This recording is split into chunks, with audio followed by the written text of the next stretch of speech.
हम इकोनॉमिक्स के basic concepts पर बात कर रहे हैं। इसमें 4 टॉपिक्स पर बात होना है। पहला है टेबल, दूसरा फंक्शन, तीसरा कर्व और चौथा टोटल, एवरेज और मार्जिनल है। हम टेबल के बारे में बात कर चुके हैं। अब हम फंक्शन के बारे में बात करेंगे। फंक्शन में हम 4 टॉपिक पर बात करेंगे।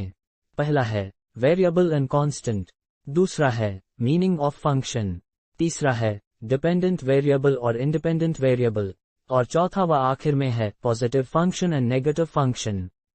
वेरिएबल एंड कांस्टेंट के बारे में हम बात कर चुके हैं। अब इस वीडियो में हम मीनिंग ऑफ फंक्शन के बारे में बात करेंगे। इस जूस बनाने वाली मशीन में हम देखते हैं कि इसमें एक तरफ से फ्रूट्स को डाला जा रहा है, तो वहीं ये मशीन इसको जूस की शक्ल में दूसरी तरफ से बाहर निकाल रही है। यहाँ पर फ्रूट्स इनपुट कहलाता है, जबकि फ्रूट्स का जूस की शक्ल अख्तियार करना आउटपुट कहलाता है। इस तरह से हमारे आसपास ऐसे कई चीजें मिल जाएंगी जहां इनपुट और आउटपुट को देखने को मिलता है, जैसे आटा से ब्रेड का बनना, इसी तरह लकड़ी से दरवाजा का बनना। इन मिसालों से हमें एक बात समझ में आ रही है कि बगैर इनपुट के आउटपुट नहीं हो सकता। जैसे बिना फ्रूट्स के जूस बन ही नहीं सकता। इसको हम इस तरह से कह सकते हैं कि जूस फ्रूट्स पर डिपेंड है, या आउटपुट डिपेंड ऑन इनपुट। इस डिपेंड लफ्ज को मैथमेटिक्स अल्फाज में फंक्शन का नाम दिया जाता है। यहाँ पर फंक्शन की पहले लफ्ज f का इस्तेमाल फंक्शन की जगह में किया जाता है। इस तरह से आउटपुट, इनपुट और फंक्शन को इस तरह से लिख सकते हैं।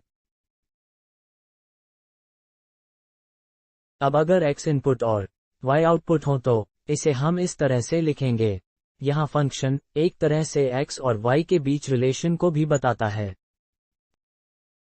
एक और बात गौर करने वाली ये है कि आउटपुट के एक वेरिएबल का रिलेशन इनपुट के एक से ज्यादा वेरिएबल से हो सकता है। जैसे जूस की मिकदार घटेगी या बढ़ेगी, ये फ्रूट्स के साथ साथ जूस बनाने वाली मशीन और जूस पीने वाले लोगों वगैरह पर भी डिपेंड करता है। मिसाल के तौर पर फ्रूट्स की मिकदार बढ़ाने पर जूस की मिकदार भी बढ़ेगी। उधर अगर मशीन खराब हो जाए तो जूस बनेगा ही नहीं।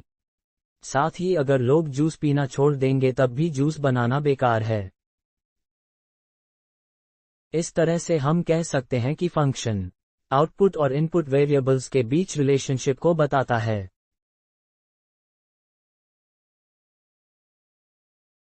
अब आप इसे अपनी नोटबुक में लिख लें।